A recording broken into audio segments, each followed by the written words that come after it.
been fun. Feisty group this week. A lot of frustration probably centered around a dumpster fire of a season right now for Florida State basketball. I would bring it. I don't think I should bring it. I don't think they're going to go to the NIT. There you go. There that is. I don't think so, man. I think this is a train off the tracks. I think that's putting it mildly. I think that this is wow. Think about this before I get into the crux of what happened, or where they're at. But spring football can't start soon enough. I think that. I mean, look. First of all, you could immediately turn your attention to FSU baseball, I think, right, or FSU golf, or whatever you want to do. But it's what a nightmare. You want something to just turn away. Don't look at it. Turn away.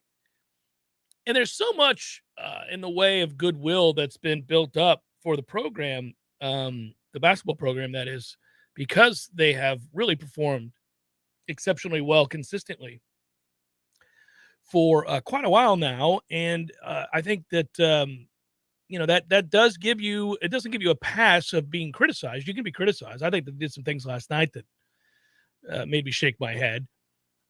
But at the same time, you're not going to go fly off the handle.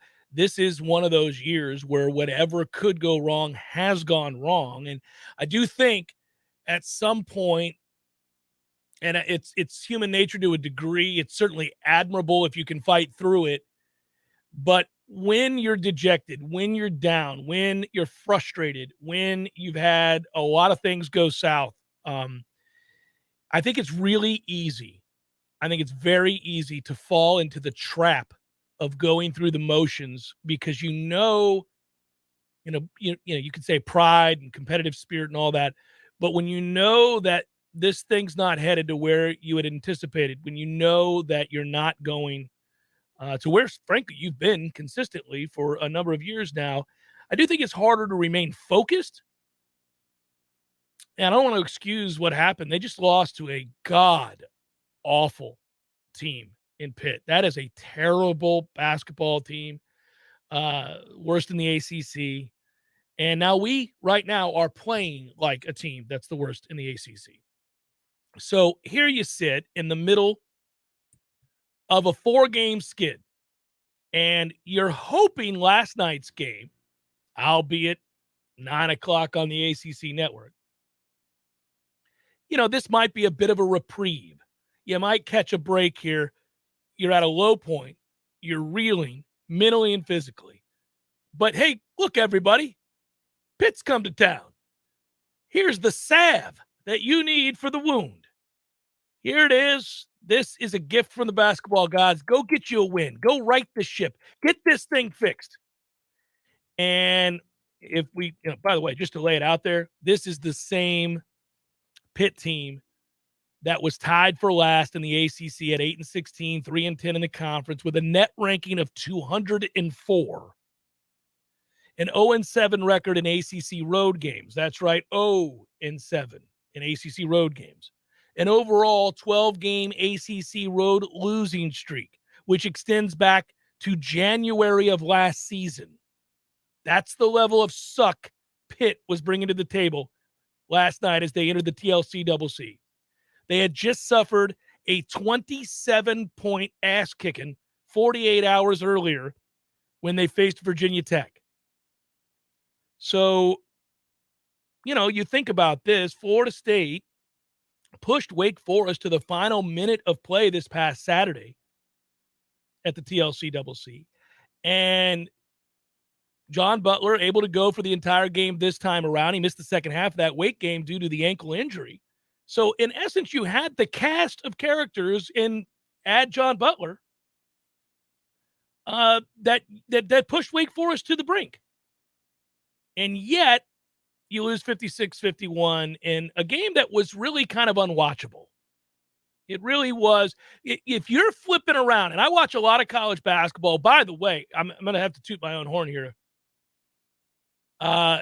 I can't choo-choo this team.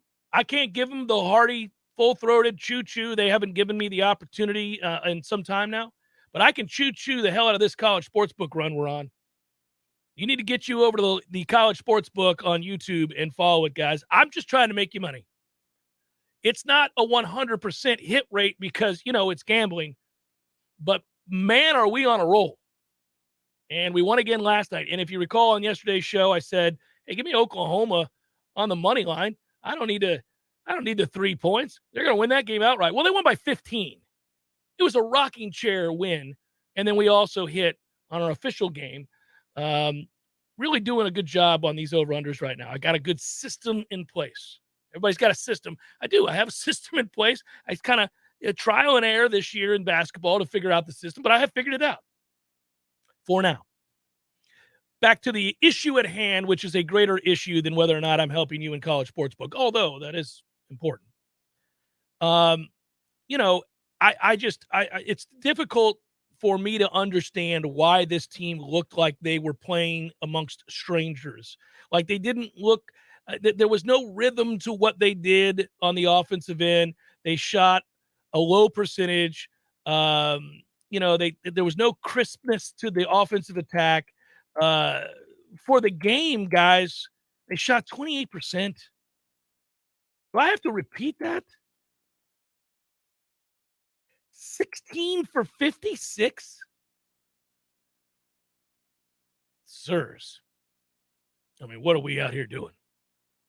7 of 24 from beyond the arc. That's under 30%. Season low in points, 51. Season low in halftime points, 20. Second worst shooting percentage this year. Only worse was the Wake game where they shot 24% earlier. They kept on trying to challenge Muhammadu Gee. I just don't know. He had eight block shots at some point. You figure that thing out. I'm a little angry. The sad part is, we did the chase the ball around, leave the 3-point shooters wide the hell open strategy on defense again. And Horton decided to light us up, which a lot of people do. We are betwixt and between. We don't know what the hell we're doing. And I love this coaching staff, and I have sung their praises. But ultimately, when you have a team, albeit disjointed, convoluted as this season has been, injury-riddled as it has been, transitional as it clearly is, you do have to ask the coaches what has happened here. This is an unmitigated disaster right now. They're a mess. There's more on this that I could get into. You go back with that 6-game win streak from January 8th through the 22nd, which now feels like ancient history. And you had an overtime win over Duke. Look at the talent on that Duke team. And that Miami team's good, by the way, who we swept. You look at the two teams in first and second place that Florida State beat. Doesn't that seem like ancient history? Doesn't that seem like this can't possibly be that team? There's no doubt now that even if you were aware, even if you thought, well, there's a little bit of fool's gold to what we're doing here. And we said that at the time, it felt a little fortunate, but it was also something to commend them for, I think, without question, that the fight, the effort, all of that was there. But it's a weird team because when this team was fully healthy over their first 19 games through the Georgia Tech road loss on January 26th, they only managed to score 65 points in 10 of those games. They were never very good offensively, and they had very little margin for error. We knew that. And, you lose Malik Osborne. I mean, that's a devastating loss for the season. There's no getting around that. And I think that you could argue that he was the heart and soul of the team, and he's gone, and things have gotten worse, and they had more injuries. And Naheem McLeod, Anthony Polite, etc. you've got a shortened roster. Caleb Mills, who had 19 points, 6 of 16 last night. He's averaging over 16 points, nearly 17 points a game over his last 3. Matthew Cleveland had 12. All these, but they're so shorthanded, and now it's basically what you have to answer some of my questions. I mean, you have 9 available healthy scholarship players, along with a walk-on in Harrison Prieto. I mean, you just lost at home to Pitt. How can you find another win? Now, listen, the high end for this team when they're playing well is to beat Duke, is to beat Miami. So maybe, but you're at UNC, you've got Clemson, you've got at Duke, at BC, at Virginia. But again, I can name whoever I want to name. You just lost to Pitt at home. So I don't think there's any magical run in the ACC tournament in Brooklyn on March the 8th. I don't think we're getting there. And it might be the first losing season since 2004, 2005. We were 12-19, 4-12 in the ACC that year. And if you do lose out, and it's a distinct possibility, you'll do so on a 13-game losing streak, which would tie the program record, going all the way back to 47-48 for the longest losing streak within a single season. There are some dubious numbers that could be obtained from this team. And while we thought this would be a year in which they took a step back, the fact that they provided temporary hope and infused life as they won 6 straight and saw themselves atop the ACC, it is a dramatic fall off a cliff in season. And that's definitely difficult to stomach. And given the fact that they went to the Sweet 16 a year ago and the year before that and the year before that, that they've been a team of consequences, I like to note, it's even more difficult to stomach. On the one hand, that's a compliment to this staff. On the other hand, hey, man, what happened? I answered some of it, but I can't answer all of it. If I can equate it to baseball for a second, like when the Pirates take 2 out of 3 from the Dodgers, it happens. That's a good sign. But if they follow it up with a 20 straight losing streak with, a sweep from the Royals and the Tigers, right. That raises some questions. Yeah. Like maybe the 2 wins over the Dodgers were a fluke. Like maybe baseball was just being baseball. Yeah, it does. Well, you can call it a day with basketball, and I hate that. I hate that this is the conversation we're having right now with this team. I mean, the guy I was referencing, Caleb Mills and Matthew Cleveland and even Harrison Prieto and I guess Cameron Fletcher, who had 9 last night. What bothers me most is that, and I think this can happen when you have sort of the inconsistency of roster because of the injuries and the absence of guys and roles shifting dramatically night to night, game to game. But what appears to me, and this is the hard part, is there's been real regression from some guys. Like, I think John Butler's regressed a little bit. Now, that could be coinciding with the ankle injury. I don't know. Raekwon Evans, this is a tough year for him for a lot of reasons, but there was a temporary moment where he played inspired, and we were so happy for him because it's a good kid who works hard, and obviously he's dealt with tragedy this year, but really not a lot going on there. I mean, you just Florida State 6-7 of the ACC. They've lost 5 straight.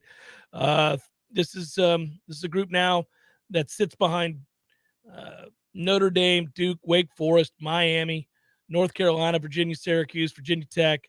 I think soon they'll perhaps fall and go the way of you look at what happened with Louisville. I mean, this has been a collapse for them, and obviously they let their coach go in season. They've lost 6 straight. NC State has lost 5 straight. Florida State's lost 5 straight. Clemson's not great, but man, I'm not so sure we can avoid being down there with the rest of the bottom feeders the rest of the way, and that is an ugly, ugly deal. Let's talk some football in a moment. Jeff Cameron Show, 93.3 Real Talk Radio, Warchant TV. Get an expensive timeshare contract and feel like there's no way out. I'm almost at $10,000 in 4 years. I've never traveled anywhere. They made this sound that this would be a really good deal. that I could go anywhere, anytime I wanted to. That never worked out. I'm Chuck McDowell, CEO of Wesley Financial Group. I've helped thousands of people get rid of their timeshares. I know all the tricks because I'm embarrassed to say I once worked in the timeshare industry. We've saved suffering timeshare owners millions in debt and maintenance fees. When you're approved as a client, I guarantee you a 100% success rate. We'll get you out of your timeshare, eliminate your payments, and get them off of your back permanently. I honestly would recommend that you call Wesley Financial. They will help you. Call Wesley Financial Group now for your free information kit. If they can't get you out of your timeshare, you'll pay nothing. Call 800-600-9595. 800-600-9595. That's 800-600-9595. Our friends at ISF work hard to help their clients solve the future. ISF is an integrated IT and management consulting firm located right here in Tallahassee, serving clients all across the country. With the new year upon us, ISF reminds you to create a clear strategy, optimize your process, and modernize your technology to meet all your goals in 2022. For more information, visit ISF.com. That's ISF.com. ISF, solving the future. Let's take a minute to imagine all the things you can accomplish with help from Southeast Portable Buildings. Are you a hoarder? Hoard some more. Get a storage shed. Mother-in-law moving in with you? Put her in a shed out back. I'm kidding. Still working on that engine that you're going to finish from last summer? Move it out to a new workspace with Southeast Portable Buildings. From she sheds and man caves to repair shops and trophy rooms, the possibilities are only limited to your imagination. Visit Southeast Portable Buildings today. Well, so far this month has already been a long, cold year. But nothing breaks up the cold like a cozy, warm fireplace in your home from Hearth and Patio. You may not know this, but many of today's modern, environmentally friendly indoor fireplace designs offer amazing energy efficiency. And when you get a new fireplace installed by Hearth and Patio, they will also service the equipment to make sure it lasts for years to come. Something else you may not know, Hearth and Patio can also repair your existing fireplace. I'm going to read you a recent review from a real customer. Donna says, our gas fireplace stopped working at a time when we experienced our coldest weather. I called other companies, but the earliest they could send someone out was 10 days. Then I called Hearth and Patio, and they had a technician at my house the next day. He not only was friendly, he fixed the problem and never tried to sell me something I did not need. It was so refreshing. I would not hesitate to call Hearth and Patio again. So the moral of the story is, when you need a fireplace repaired, replaced, or installed, just call Hearth and Patio at 727-4282 or find them online at hearthpatiotallahassee.com. This message is sponsored by the Florida A&M University Medical Marijuana Education and Research Initiative, the Florida Association of Broadcasters, and this radio station.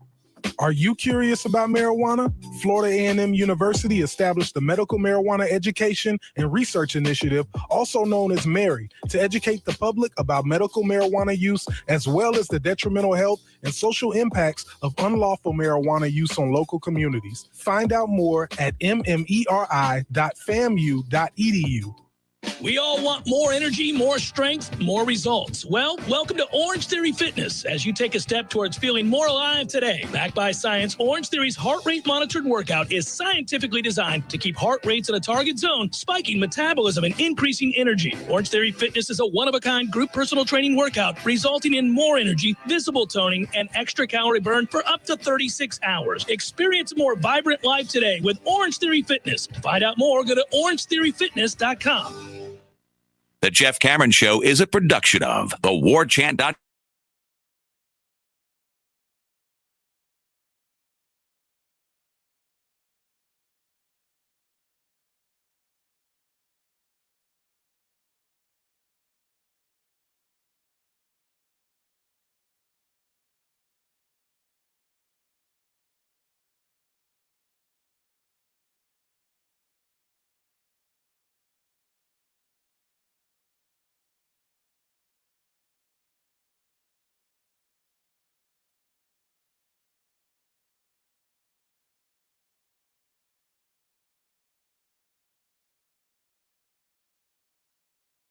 This thing is ever expanding. There's just so many things to have fun with on this. And I think even your casual, infrequent pizza money guys and gals get in on the Super Bowl and have these office pools and everything else, and you have fun with it. You don't have to be a degenerate like me or Matthew.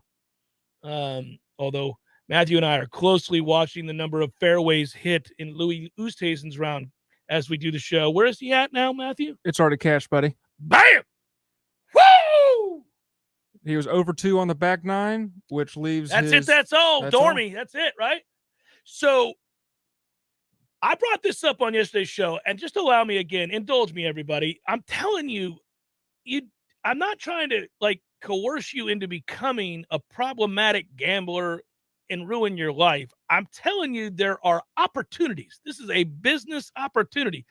Prize Picks. Use the promo code Warchant and get down if you're so inclined, because they have so many wonderful opportunities on a daily basis.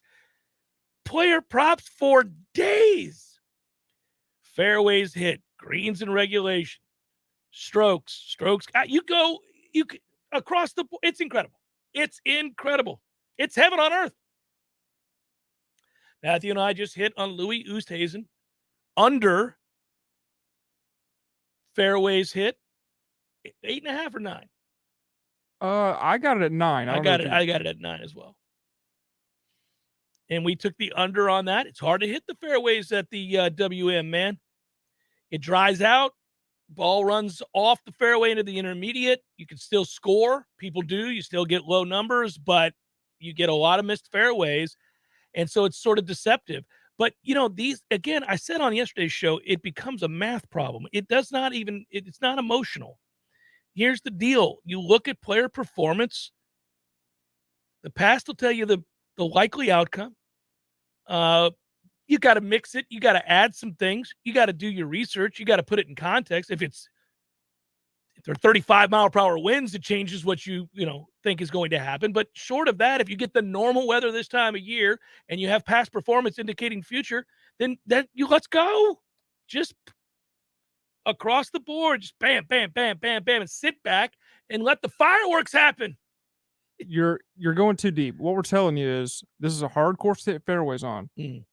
Bet the under on every player available. That's what we're telling you. I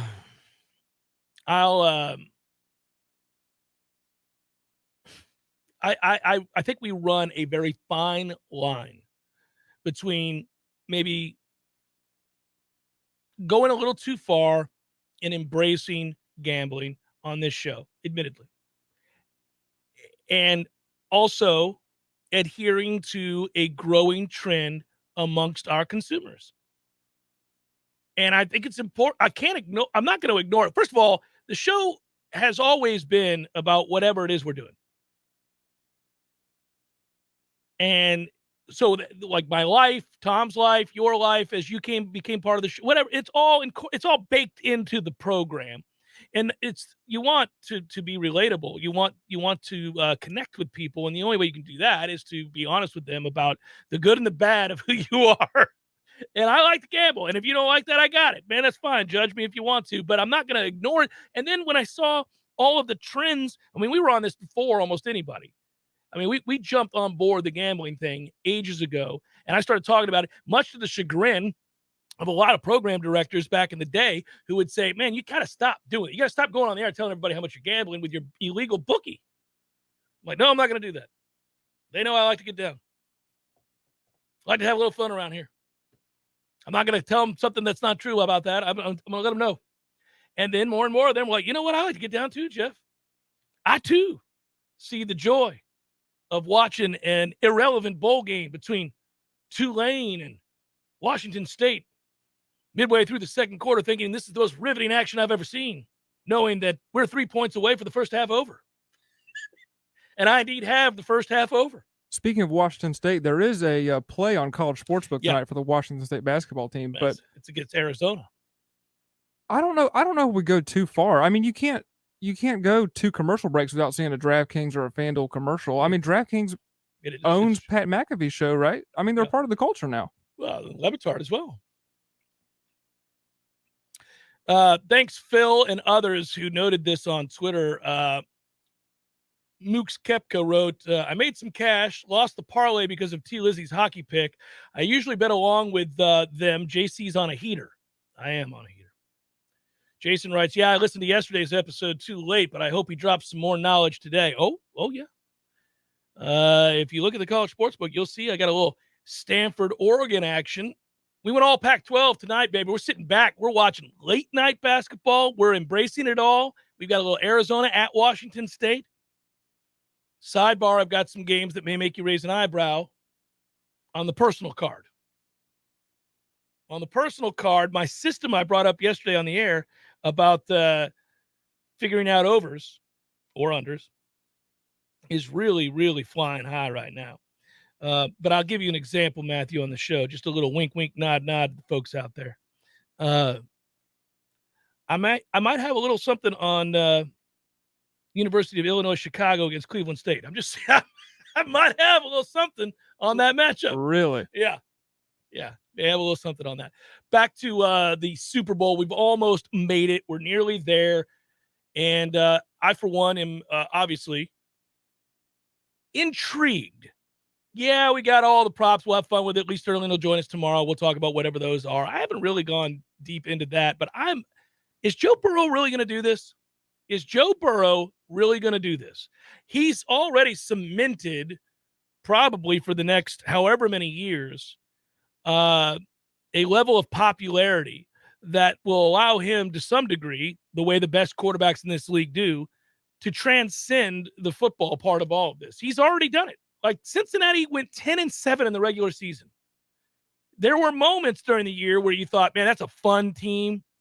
I really enjoy watching them play. But you were not saying to yourself, they're going to win the Super Bowl. They can win the Super Bowl. You just thought they've got a really good nucleus. I can speak. And they've got some guys, right? You circle them. Got some guys that you love to build around. That was the conversation. They got to get better here. They got to get better. That offensive line is a problem. They're going to get Joe Burrow killed. Don't do that. He's a superstar in the making. Let's protect our superstar. You're good at running back, great at wide receiver. Nice job on the defense, getting some acquisitions, especially at end, doing some things there. But you didn't think they were a Super Bowl team. And that guy, as many times as he's hit and pounded into the ground, back up, making plays, getting rid of the ball quickly, all that stuff. Well, think about it. Sunday, if you're talking about, I don't know if you read the Bill Barnwell piece, I would encourage all of you to do it. But basically, the Rams are two different teams. If Aaron Donald gets a sack or more, the Rams win. The Rams just win. He's a wrecking crew by himself, and it leads directly to victory when he is doing that, right? You'll see that. When he has one sack or fewer, they're 500. It's crazy to see a stat tied to one player like that. The Rams are, I think, 22-22 over the last couple of years when he is held to one sack or less. Anytime he gets more than that, the Rams are beating your ass. It's usually an indicator, obviously, that they're having to either slide or double, or he's just, listen, it opens things up for everybody else. I find that fascinating. It makes you worried if you're on the Bengals side. But then again, they give up 9 sacks to the Titans and won. So every time I'm pretty sure I'm taking the Rams, I go, I don't know, man. Is there magic in the air? Is that what we're watching here? This guy who transcends all of the numbers and does things that don't make any sense. Certainly when you're witnessing the kinds of comebacks and the continued belief in the face of overwhelming evidence that this is not going to be your day, you are truly witnessing something special. And I remember bringing this up years ago on the show, and I bring it up all the time just to remind myself. So if you heard me say it and you're tired of it, I get it. But I like to remind all of us because we're all sports fans. We all care deeply about the games, man. We love it. We're competitive people. We're passionate. We like the passion of the sport. We like the camaraderie. We love the community. We love to talk about famous games of yesteryear and the potential for future matchups based on rising talents across the league. We just got done documenting beforehand, and then we saw it. It actually played out in the way that we had hoped and dreamt it would, and then really, frankly, beyond our wildest imagination. That Buffalo-Kansas City game, right? Remember the week leading up to that game? We're like, this has the potential. If you just look at the dynamicism of these two teams, if you just look at the two quarterbacks, if you just look at where we're at and the way they're playing, this could be one of the greatest games of all time. And then it happened. It happened. That rarely happens, but it happened. We had a series of incredible games. And I want to remind myself that, oh, cool, I got to see that. I got to watch that. 30 years from now, I may or may not be here, but people will be talking about that game. They'll say, gosh, all the great games that I've seen from this time to 30 years in the future, that game will, I guarantee you, be on that short list of any article written, whatever it might be, right? Maybe number one. Well, we also do it with players that in our lifetime we were fortunate to see, and we watched the meteoric rise, right? We watched and we said, hey, don't look now. This so-and-so, this Tom Brady guy, man, he's pretty good. This is getting silly. He's starting to do things that nobody's ever done before.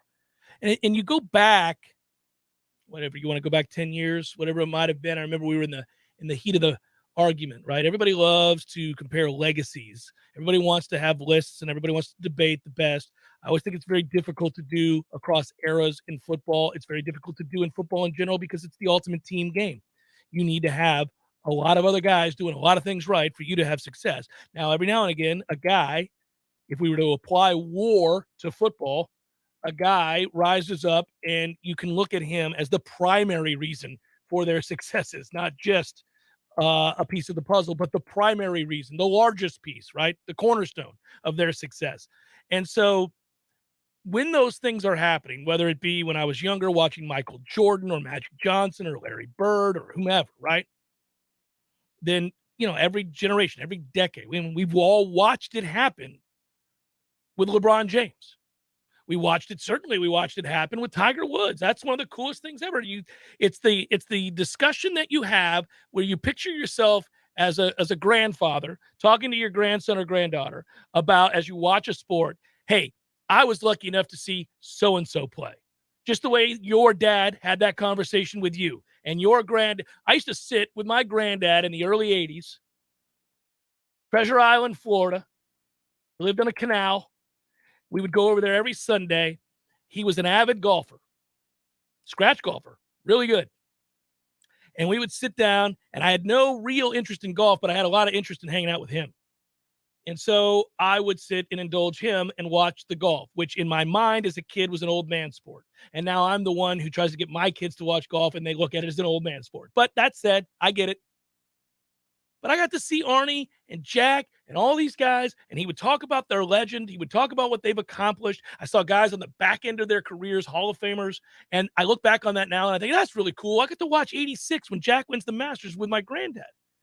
I watched the charge. I saw it happen.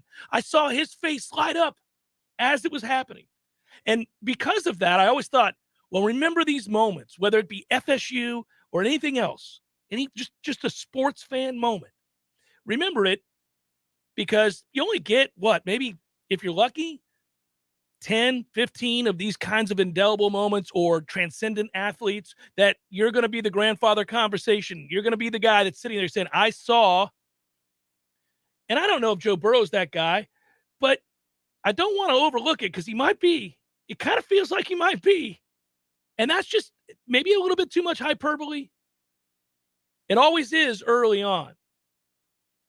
We tend to be prisoners of the moment. We tend to want to, find somebody and latch onto it. And then usually it leads to disappointment because very few people can sustain that level of greatness for long. We did get to see it with Tom Brady. Hell, they've been playing football a long time. I'm pretty sure I didn't think in my lifetime I would see somebody better than John Elway or Joe Montana or even Dan Marino, who unfortunately doesn't get the credit he deserves, particularly because he didn't win a Super Bowl, but man, was he special. I've watched everybody in between. I saw Terry Bradshaw and Roger Staubach. I saw all those guys, right? I'm old. I saw those guys. And we can go through the list of great quarterbacks, the all-time great quarterbacks. I think it's pretty cool to know that we're probably watching another one. And most recently, if you think of what Josh Allen is, and if you think of what Patrick Mahomes is, and now we're going to add Joe Burrow to this list, good time to be a football fan. You're watching greatness. You're watching all-time greatness. Jeff Cameron Show 93.3, Real Talk Radio, Warchant TV. Local news now. A homeless man died while sleeping outside the community co-op market on Appalachia Parkway Wednesday morning. Community Co-op says its property management company found the body and notified the Tallahassee Police Department immediately. TBD confirmed it is investigating the man's death and no foul play is suspected. The department did not provide more information on the cause of death. The market will collect donations on the registers for the Kearney Center as part of its Change for the Community program. As COVID cases begin to decline in Leon County, more pop-up testing sites at Fort Braden and Northeast Branch Library are set to open this February.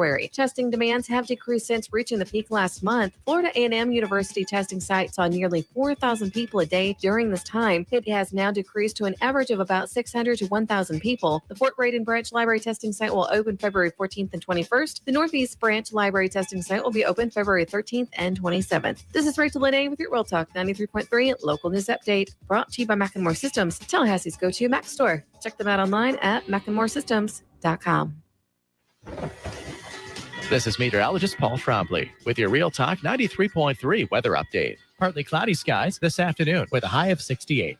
West winds around 5 miles per hour. Mainly clear tonight, lows dip down to about 41. Mainly clear skies again tomorrow. High temperatures reach up to 69. Cloudy skies expected Saturday, decreasing clouds by Sunday. Upper 60s Saturday, upper 50s by Sunday. This report is brought to you by the Lawn Johns. For all your landscaping and lawn care needs, visit thelawnjohns.com. Right now, 68. Where is the best place to find Michelin, Firestone, Dunlop, Goodyear, and Bridgestone tires? Nice Tire and Auto Service. Where's the best full-service auto center? Nice Tire and Auto Service. They do everything from computerized alignments to brakes, tune-ups, and safety inspections. Where can you get complete auto service you can trust? That's easy. Nice Tire and Auto Service. 4792 Bluntstown Highway, just west of Capitol Circle. If you weren't the owner of Gordo's and all those wonderful restaurants, Eddie, what would you be doing? You know, I think I'd want to be I don't know what I'd want to be, a boat captain or a cowboy. You know how to use a lasso? No. You'd have to do that if you were a cowboy. Yeah, but I've never even been on a horse. It's not my place to be on a horse. I agree. And the horse thanks you. Gordo's, bringing the flavor and flair of Cuban food to Tallahassee since 1996. Here's what you missed on the Greg Tish Show. A woman only identified as Mrs. Wong posted on Chinese social media she had gotten locked down after a first blind date. She discovered that their date's community had gone into swift lockdown after visiting his house for a meal. This absolutely has to become a romantic comedy. Lockdown Love. He was looking for Mrs. Right, but he found Mrs. Wong. Lockdown. Starring Matthew McConaughey. All right. The Greg Tish Show, Monday through Friday, 6 to 9 a.m., only on Real Talk 93.3. Jeff Cameron Show is a production of the Warchant.com Multimedia Network. Check out Warchant.com today for the latest news inside Florida State Athletics.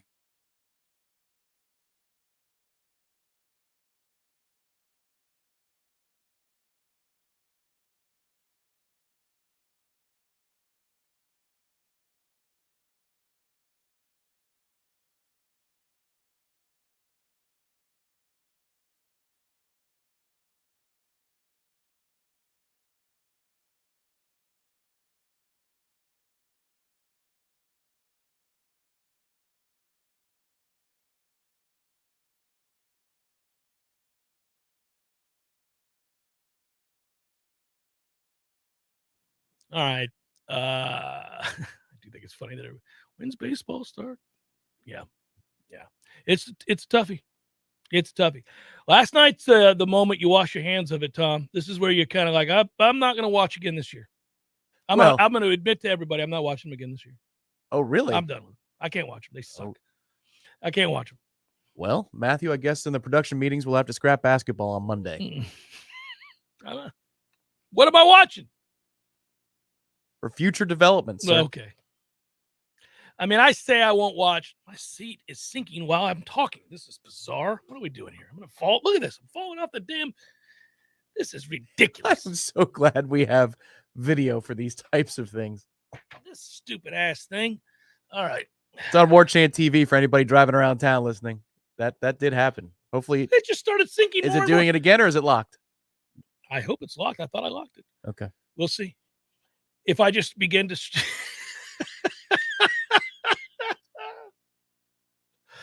No, man. That was Leonard Hamilton and his essence in here saying, hey, listen. I'm going to lower your your chair. What? One bad year? You can't watch us? The hell? Look at what I've done the last 5 years. No. I propped him up at the start of the show by saying, look, you get a bit of a pass because of all the goodwill that has been earned with the, season after season of success. But I got to tell you, they look a little disjointed. They look a little confused. I'm not seeing a lot in the way of adjustments to a persistent problem. That's all. It's like you can be a good coach who's having a tough moment. And I think with this team, there's something beyond the injuries that is going on here. It's tough. I mean, Tom, they scored 51 points. I'm aware. 51 points, Tom. I did see it. And that was listen, I enjoy the alternate N7 uniforms, but that night was the wrong night for those with what Pitt was wearing. So the ugliness on the court in terms of that looks like a G League or NBA Summer League type alternate jersey sales kind of game. And so it was aesthetically, from a basketball purist standpoint, about as pleasing as it was for somebody who likes to see nice laundry on the playing surface matching the other laundry. 16 for 56. 28%. Sounds like a Tim Tebow game in the NFL. 28%.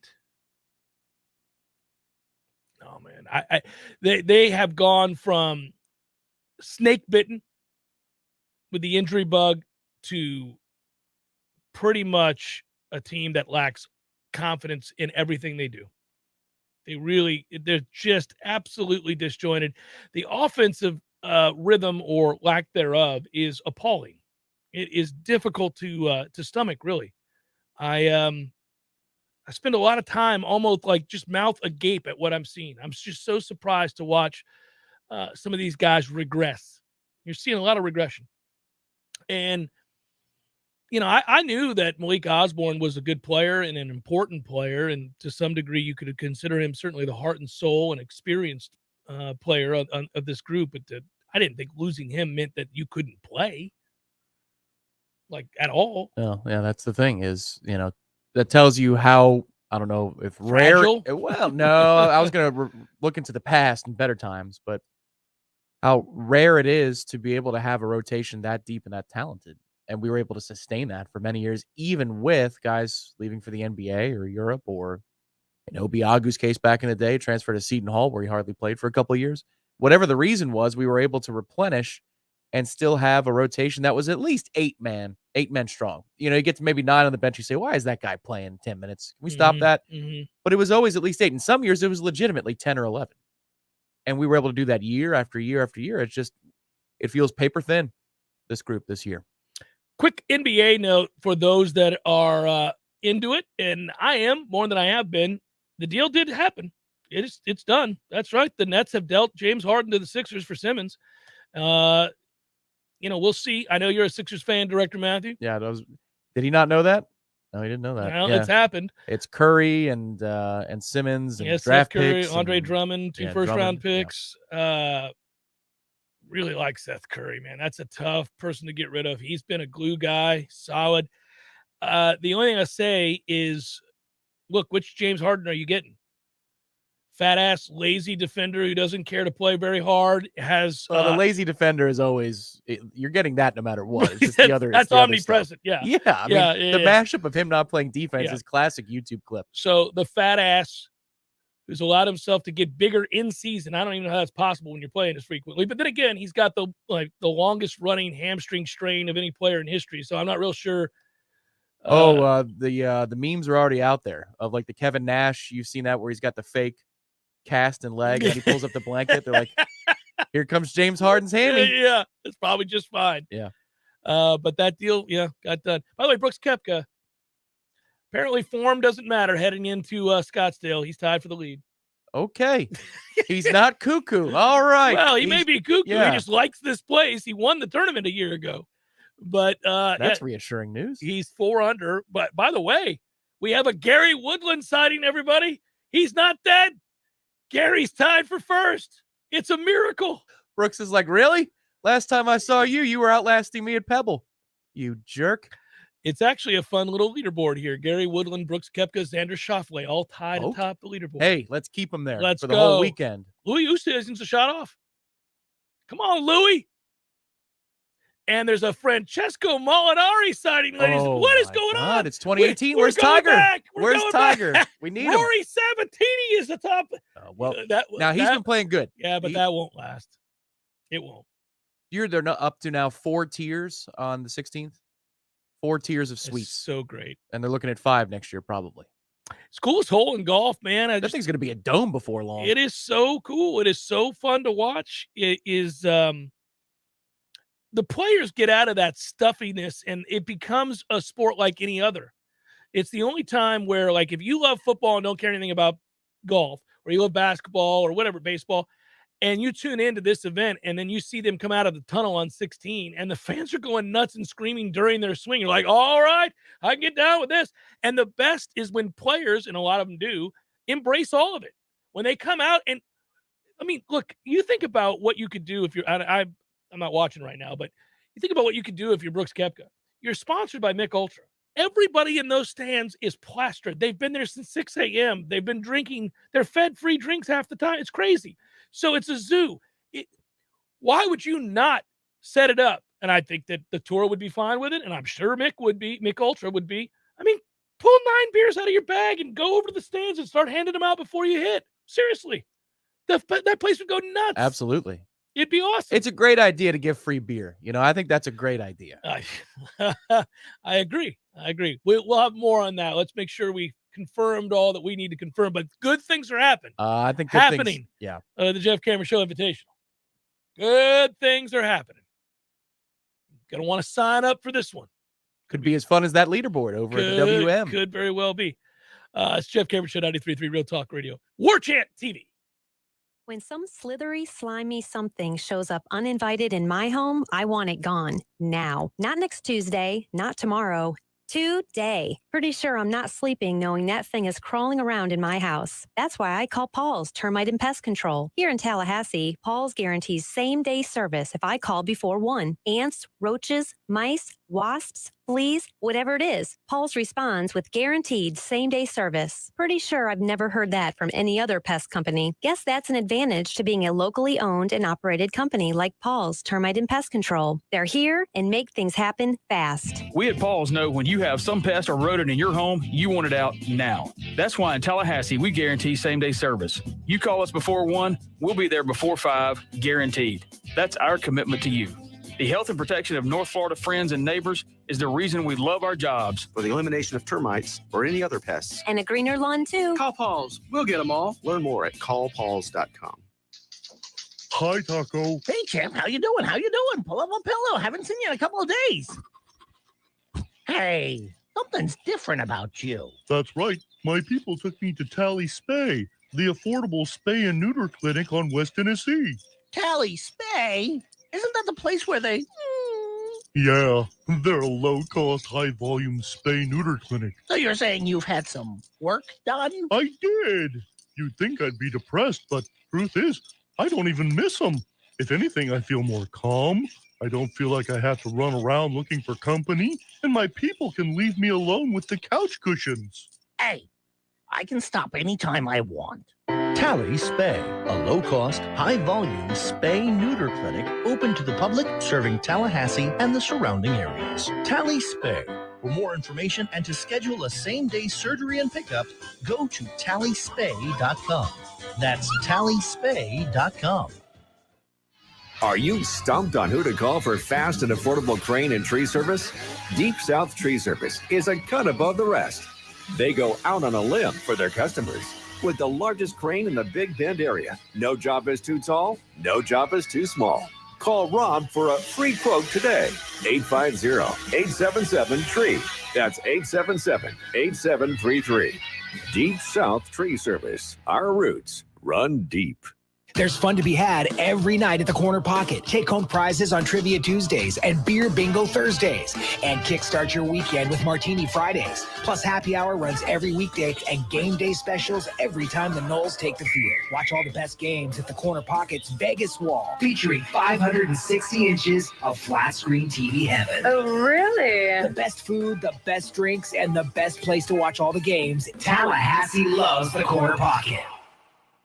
Cameron Show brought to you by Orange Theory Fitness. 2 Tallahassee locations, Midtown on Thomasville Road and Northside in the Village Common Shopping Center. Online at orangetheoryfitness.com.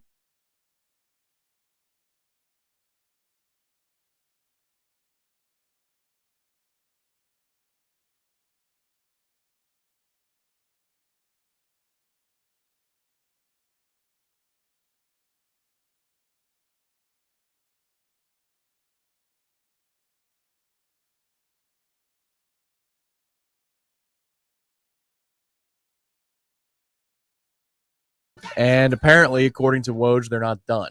They're trying to parlay the picks as more capital to go swing another good player, bring in and make a go of it. Right now, they're on that bubble of like the 10 seed line. Oh yeah, but listen, they've had a lot of problems from an injury front. I mean, Durant will be back in full and they'll be fine. Right. The goal is just to get out of the play-in round thing, which now it's amazing. I mean, is that going to become the standard across sports now? Hockey seems that way, right? Football's now 7 in each conference. Hockey's always been 8, but is hockey going to do a play-in tournament and follow the NBA? I mean, it's just more revenue to create these terrible playoff games. People tune in. The NBA has been fun. I've enjoyed it in the first half of the season here. I've enjoyed we're reaching the trade deadline today. I got excited. I was like, I'm actually catching myself checking the updates. I was like, okay, that's a good sign. They're winning me back. That's a surprising sign. Yeah. I got up this morning kind of excited. I haven't been excited about the NBA trade deadline, and sometimes I got up this morning. I was like, "Ooh, let's see what we got going. What's cooking?" No, I defer because there are so many. By the way, I would note as a sports fan, and we were talking just big picture, general stuff because it's impossible to sit here and spend much time on Florida State basketball other than to say that it's a dumpster fire right now. But I was thinking to myself, the access to information has never been better as a sports fan. If you want to get up close and personal and try to get a sense of what a GM is doing or thinking, you can read between the lines based on a lot of the articles written from insiders in each of the leagues. But I don't think anybody's got more insight, team to team, player to player, in the way of beat writers and insider podcast, etc., than the NBA. The NBA's got at least 7 to 10 guys, I'd say off the top of my head, that do an exceptional job and have real connections to, whether it's a superstar player like Kevin Durant or LeBron James or you name your guy, right? But also Daryl Morey and all these other GMs. Like, these guys are connected in a way that when you're reading those stories, not all of them, but that they were given that information from the higher ups. Yeah, there was a period of time, a golden age for Major League Baseball, in which they had several insiders that were at the height of their powers. But now it's down to a few, 2 or 3. Yeah. But Buster used to be in the game, and Peter Gammons and Jason Stark every once in a while would break something. And Rosenthal has always been good at it. He remains quite good at it. And then the NFL, it's like 2 or 3. But you're right. In basketball, there is it's almost like each camp has a person that they want to talk to. It's unbelievable. They do a really good job with it. I mean, old Wendy, he's not lacking. He's not lacking for food. And there's if by food you mean information. Yeah. Come on, that was good. That was good. It was surprising. That was good. Yeah. Hey, you brought up baseball. That's a weird story. Jeremy Giambi's dead, 47 years old. That was out of nowhere. And universal, and you know what else is pitchers batting. Universal DH has been accepted. Boo. Hour number 2, forthcoming. Stay with.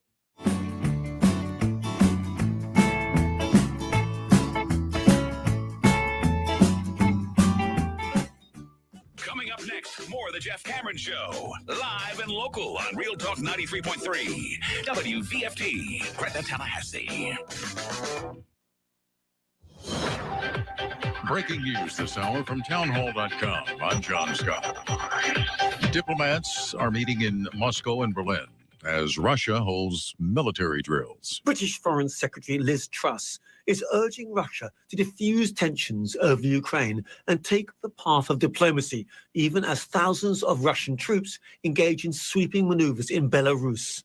Truss warns Russia that attacking its neighbor will have massive consequences and carry severe costs, and she urges Moscow to de-escalate tensions. Meanwhile, Prime Minister Boris Johnson heading to Poland on a visit that includes meeting British troops deployed in the country. I'm Charles de Ledesma. Also at townhall.com, for the 12 months ending in January, inflation in the U.S.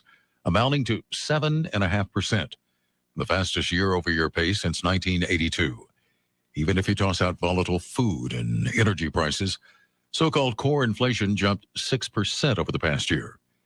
That was also the sharpest such jump in 4 decades. Fewer Americans applying for unemployment benefits for the third straight week. The Labor Department reports jobless claims fell by 16,000 to 223,000 last week. The 4-week average for claims fell slightly after rising for 5 straight weeks. This occurred as the Omicron variant of the coronavirus spread, disrupting business in many parts of the U.S. Correspondent Jeremy House reporting.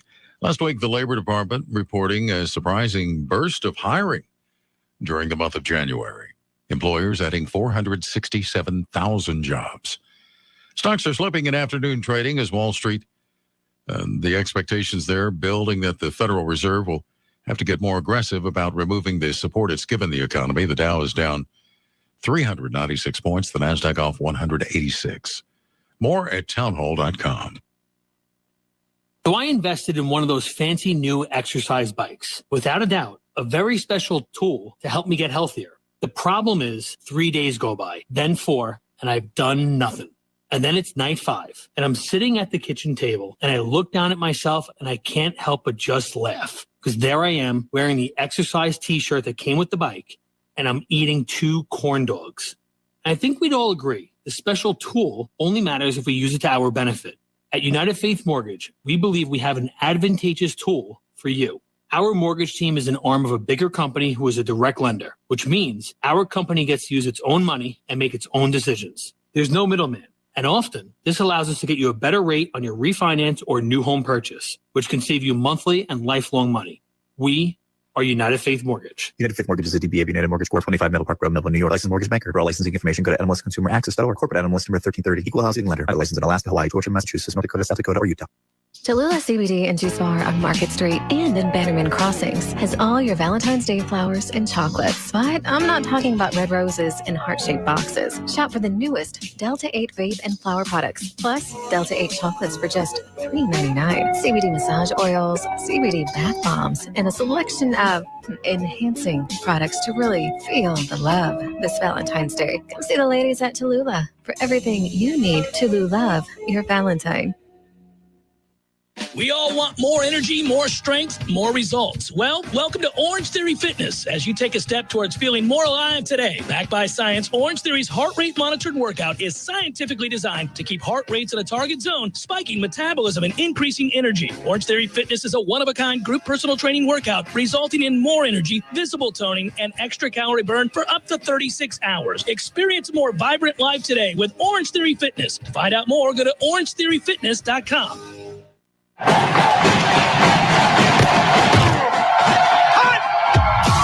Broadcasting live from Florida Capital City, this is the Jeff Cameron Show, brought to you by Orange Theory Fitness on Real Talk 93.3. Now, stop what you're doing and listen closely. It's time for the Jeff Cameron Show in 5, 4, 3, 2, 1.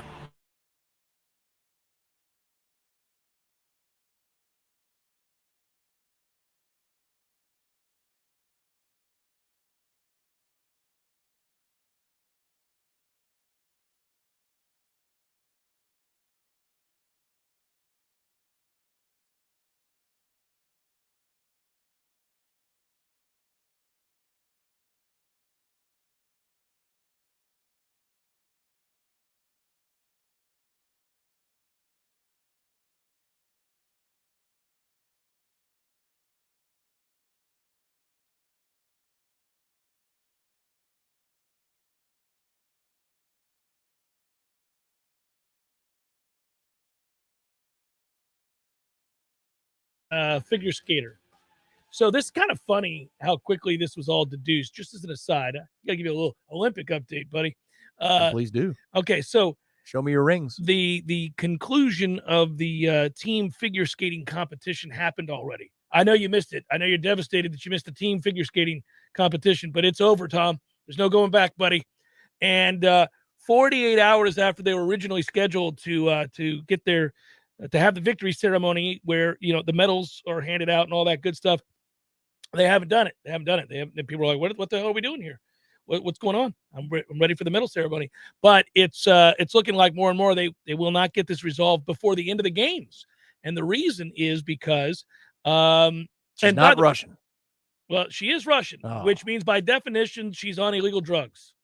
So if you're an athlete, right, that's why there's still the ROC, which is stupid, but that's the penalty, is you don't get to fly the flag. So the medal ceremony was delayed because of a positive drug test within the Russian team. Now, the officials have told have been told that the athlete involved was a minor, so they won't say who it is. There's one minor on the Russian figure skating team, so we know exactly who it is. And it is the aforementioned Kamila Belyeva. And she says it like that. And so anyhow, she was the gold medal favorite for the individual figure skating event. So now we don't know. It's up in the air. And I know we're all hanging on the edge here, waiting to see if this is going to get resolved. But this is what I was going to tell you. How committed is Russia? Russia's committed in a way that Florida State University needs to be committed. I'm so proud of Russia. They refuse. They refuse. You know what format we're on? Hold on a second. Everybody will get down with this. They refuse to let their athletes work hard, utilize proper nutrition, train on a daily basis, pursue their dreams without the added enhancement of illegal drugs. They want to give their athletes every opportunity, and they go above and beyond the rules in every Olympic event, every international event, every event period. If a Russian is competing in something, they're on steroids in everything they do. Yeah, they don't sip vodka. They're not fooling around in Russia. Oh, the games are coming up? Grab that 15-year-old figure skater and let's pump her full of steroids so that we can maybe win. Not really required there. Victor, we don't have to do that. There's no real reason for us to do that. Oh, yes, there is. We have the drugs. Let's use them. It is a Russian tradition. This is what we do. We cheat our ass off in any international sport, and we certainly do it if it's the Olympics. We are not having your rules, sir.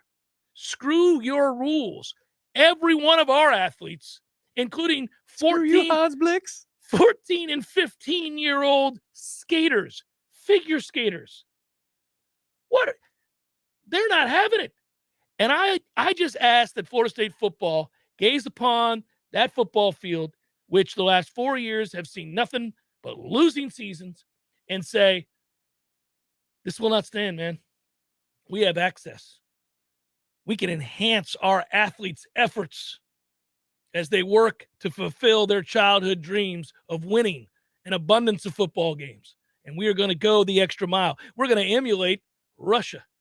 And we're going to make sure that our athletes absolutely are prepared to compete at the highest level. Well, the tight end room could use oh, my God. So if we get a guy named Kaprizov that's going to play tight end for us. I love him. Yeah. Can't wait. He's a starter. We're in the money. Day one. He's a little chippy. So I'm just telling you, there's not an Olympic or international event that goes by where I don't think, look at Russia. They play for keeps. They are here. Oh, no, you took my medal. You don't think we're just going to tell people we won it anyway? 15 years old. Think about that. Governing bodies such as the IOC and International Skating Union are obviously notably upset. But they can't say they're shocked. I mean, they can't act surprised. There was a Russian. She was competing. What do you think? Yeah, exactly. I mean, how many times in a row are we going to have the Olympics in which Russian athletes get caught? They're just not good at not getting caught. They've got to. They need to call Lance Armstrong. That's correct. They need to call Lance Armstrong, who somehow was able, despite really, really going all in at the highest levels of cheating, to avoid getting caught through 7 Tour de France. I mean, that's a lot of time to be cheating and not get caught. These guys get caught across the board in every event they compete in. Every time the Olympics happen, shortly after they start, there's a story about Russian athletes en masse getting caught for using performance-enhancing drugs. It's clockwork. That's why in Rocky IV, when Drago gets the shot, that is not, pro-American cinema. No. That's a documentary. That's what's going on here. It's a doping test that they caught her with here, is what they say. They can't comment because, again, she's a minor, but she's the only minor on the team, and she's the world's best figure skater. So we gotta know who it is. That's rich, man. That's rich. And I also think that Russia does a good job. Again, let's note what they don't do well and what they do well. They do a very good job of providing illegal performance-enhancing drugs to their athletes. They did exceptional work across the board. Everybody has access to the latest. It's unbelievable. What they don't do well is mask those drugs when tested at the Olympics, because they always get caught. That's with Lance. Okay, let's go over masking agents. What? The first part of the call. What? I mean, masking agents. Yeah, I mean, this story, it cracks me up. I want to keep going down this road because nobody cares. I just think it's funny. I mean, they just don't stop. Yeah, listen, they're the ROC because of the doping stuff. It's the best. I mean, I love it. At some point, they throw caution to the wind. Now, listen, if we're going to do this, I'm going to demand that we're all in, all of us, every year. Does college football test for steroids? I don't think so. You never hear a story where it's like, oh, no, they lost their linebacker for 2 weeks because he was popped for PEDs. No, I don't think the NFL, it happens all the time. I don't think they do. I mean, they for years they were really worried about whether or not you smoked marijuana, but roids, have at it. Which is my point. Why aren't we not having at it? Let's go.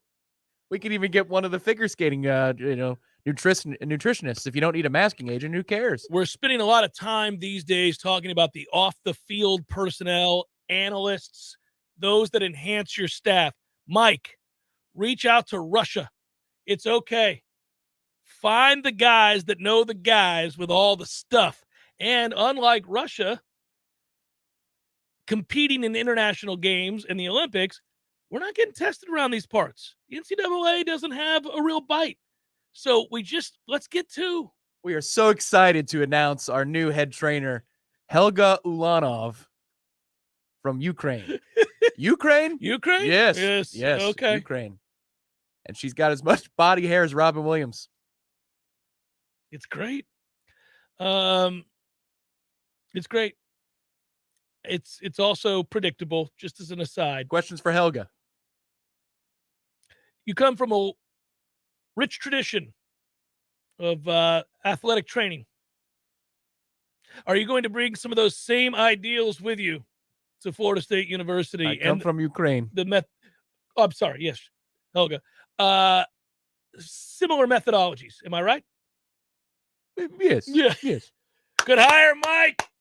Good hire, Mike. Ukrainian methods. Good hire, Mike. Oh, boy. That's just too fun and it's too easy. Props tomorrow on the Jeff Cameron Show. I haven't bet any yet today for the Super Bowl. I'm not. You didn't take. Wait a minute. You didn't play your touchback? I did play that like a week ago when it first came out. I couldn't find it this week. I couldn't find it again because I was going to double down and see if I was going to like pass it out to people and be like, hey, here's a link. There was no distribution. No. The again, what I talked about last hour, which is the success of Prize Picks and the promo code. Get on it, guys. Warchant. Use it. Get down with Prize Pick. props all day. You're going to make money. Just listen to yours truly. Promo code Helga Ulanov. Jeff Cameron Show, 93.3 Real Talk Radio, Warchant TV. Applications, onboarding, payroll, termination. Business owners and managers, these are the processes that take away too much time from what you do best. But what if there was a locally owned, responsive solution that would charge you a fraction of the big national payroll companies? Sound too good to be true? It's not. North Florida Payroll Services is Tallahassee owned for nearly 15 years. And in that time, their prices have never changed. The reason North Florida Payroll Services can do that? Exceptional customer service that constantly evolves with the latest technology. From application to termination, for turnkey service for your payroll and HR services, trust a Tallahassee expert and save yourself time and money. North Florida Payroll Services. Online at northfloridapayroll.com. Our friends at ISF work hard to help their clients solve the future. ISF is an integrated IT and management consulting firm located right here in Tallahassee, serving clients all across the country. With the new year upon us, ISF reminds you to create a clear strategy, optimize your process, and modernize your technology to meet all your goals in 2022. For more information, visit ISF.com. That's ISF.com. ISF, solving the future. What's important when shopping at a gun store? Let's start with a friendly and knowledgeable staff. Then add top-notch service, great selection and pricing, and a personal shopping experience only found at a locally owned and operated business. At Red Hills Arms, they're right on target. While other gun stores come and go, Red Hills Arms remains Tallahassee's go-to local gun store for all your firearms needs. Stop by today and get welcomed in like family. Barry knows cool. He's keeping you comfortable. This is Kyle, Service Manager from Barano Heating and Air. Schedule an appointment from your mobile device to learn about our Total Comfort Service Program. With guaranteed same-day service, 15% off necessary repairs, and $25 Barry Bucks to use towards air filters and other products. Turn to the experts at Carrier and Barano Heating and Air. Any day, anytime, anywhere. Online at baranoac.com. Florida license CAC 1816-186. Your home is where your memories live, where you laugh and where you love. We understand the importance of the valuables under your roof, tangible and intangible alike. So no matter what's around the corner, we'll be there, offering you and your family the support that's made Florida Farm Bureau Insurance a trusted name for over 75 years. You deserve more. You deserve a promise. I'm Andy Cohen with Florida Farm Bureau Insurance. Please call me at 850-671-FARM. That's 671-FARM. Choose Hearth and Patio for custom fireplaces, maintenance, outdoor grills, kitchens, fire pits, lighting, and so much more. Check out all of Hearth and Patio's options online at hearthpatiotallahassee.com. Hearth and Patio, they keep the home fires burning. Hi, I'm Jeff, founder of Which Superior Sandwiches, and I'm here to tell you about our signature witch, the Wicked. Why call it the Wicked? Some say it's wicked tasty, some say it's wicked large. One thing's for sure, with oven-roasted turkey, ham, pepperoni, roast beef, and bacon, as well as your choice of 3 cheeses, it definitely takes you from wicked hungry to wicked happy in just a few wicked good bites. Only at Which Superior Sandwiches. On Wednesday, the Wicked is just $5. 5 meats, 3 cheeses, $5.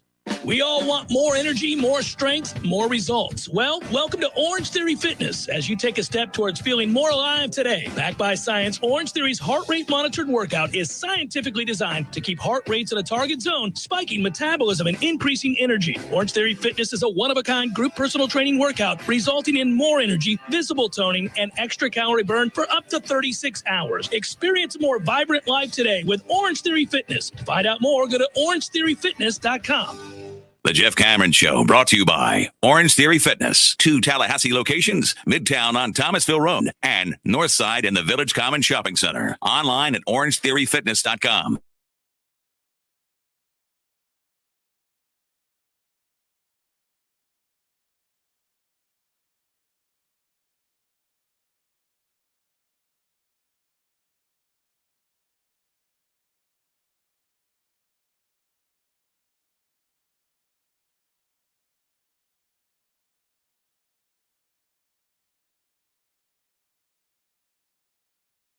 Today, I've got a very, very specific example of the great work and the partnerships that ISF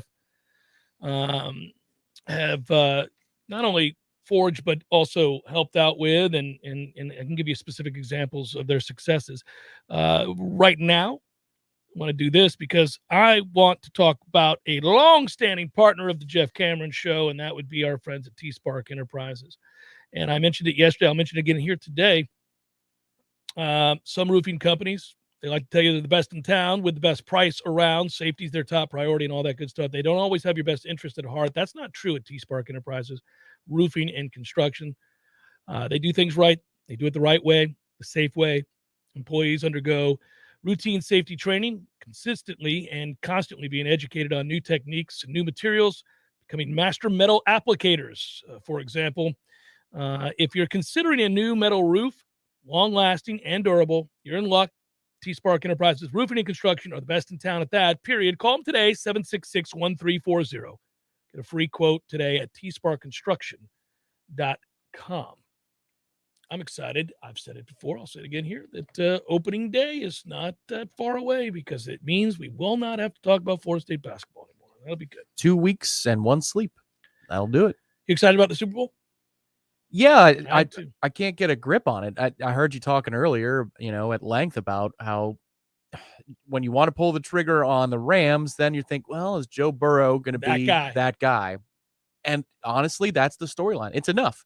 And the funny thing is, even if the Rams defensive line dominates the first 2 or 3 series, so what? As long as they're not scoring touchdowns every possession going the other way, let's say it's 10-0 to start the second quarter. Burrow's been sacked 4 times.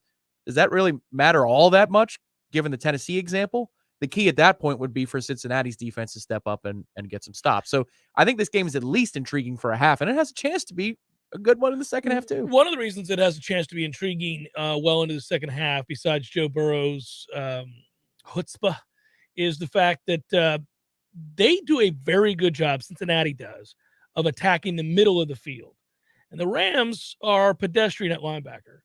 And if you get the ball out of your hands quickly, and Joe can do that, and you utilize the middle of the field, I think you have a real opportunity, to protect him, to keep him from getting brutalized. Also, don't underestimate the job Cincinnati did after the 9-sack game against Tennessee, in coming back and allowing for the fact that they're not going to be able to consistently win one-on-one battles up front. And they really kind of changed their protections. And Joe was hit considerably less, I think sacked 1 time in the follow-up game against Kansas City. So you saw the adjustments. The question is, and this is where I fear that it might not be interesting, that defensive front for the Rams went up against the number 1 tackle in football in Trent Williams in the NFC Championship game. They're not facing that anymore. And Donald still was a big factor in the game. Mm-hmm. But now you're talking about, if I double Donald and they're not seeing Trent at left tackle, might they eat? Might Floyd eat and Von Miller? So, and if that's the case, then it becomes almost like last year's Super Bowl, which I forget who won that game, but I just remember that a front four really dominated. Really quite one-sided that game. Yeah. Also, the injury to Uzoma, if I'm pronouncing his name. He's coming back. No, he's not. I think so. Yeah, the tight end. He's going to play? Yeah, it's a sprained MCL, not a torn. Oh, man. Yeah. That's a huge development for attacking over the middle of the field. He also blocks really well. He's a good blocking tight end, so that's important. Yeah, he said he's going to give it a go. And I was looking yesterday. They talked about how there was no structural damage. It's a bad sprain, and it's going to hurt. But, look, I just got done doing a drug segment.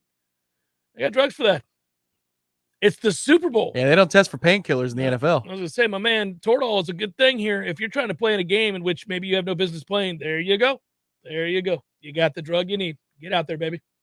Listen, I mean, it would take a lot. Like, you play your whole life, like going all the way back to, say, Pee Wee football for a lot of these guys, because you someday want to be a professional football player. And if you want to be a professional football player, certainly you've dreamt of winning a Super Bowl. I mean, it makes all of the insane hours and sacrifices physically and socially and everything else that you have to go through. You want to achieve that goal, that ultimate goal. If you're a game away and there's no structural damage, even, I don't know, man. I think if they told me, look, we're going to shoot you up, you won't feel the pain that you're currently feeling. There is a very good chance that over the course of the game, not guaranteed, but over the course of the game, let's just say there's a tenuous hold with your ACL. We've got a problem here. There's a chance you take a shot, or you run full speed, which you're going to have to do if you're a tight end at some point, it could go. It could go. And you're going to need surgery. And it's the Super Bowl. Shoot me up. Who's not signing up for that? You're going to play. Well, if I'm an undrafted free agent who is in a contract situation, then I think you'd at least have to be a human being. Consider that if I'm making the league minimum. And I've had this amazing. Now that's not the circumstance for this particular player. No, not at all. But that would be the one time where I'd say, yes, I'd like to win a Super Bowl. I'd also love for my grandkids never to want.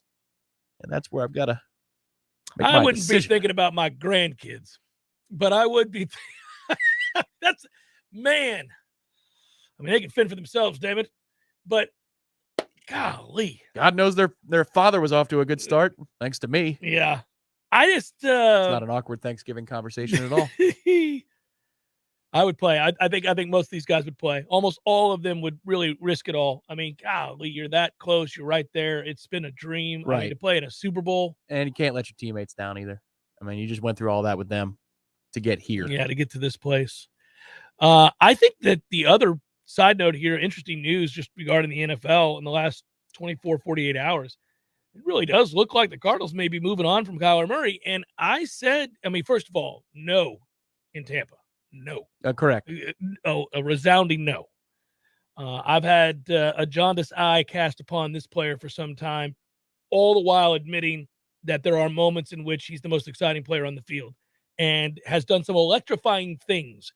But the consistency of play and the frequency of injury is such that no thanks. That's a hard pass. I have no desire to hitch my wagon to Kyler Murray moving forward. I'd rather take a more pedestrian quarterback who's less exciting but has a long-term gain potential if you surround him with good players than the singular, dynamic element of Kyler Murray. You're talking about Carr.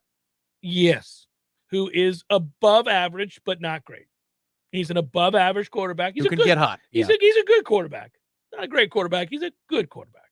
I'd rather have him.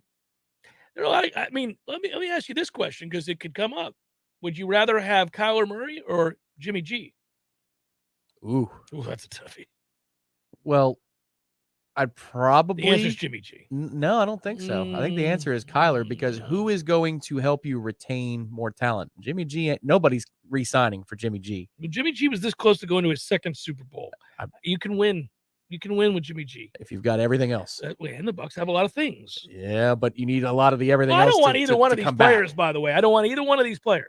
I think you've got a higher chance of retention with Kyler Murray. So at that point, you're creating a situation that Jimmy G could never walk into, which is you're loaded in a lot of places.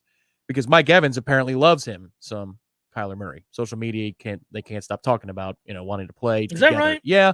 So while that would suck, at least Mike would go to bat within the community of players Mike's to say the back end of his career. He keeps going though. He took it to a new level this year. He did.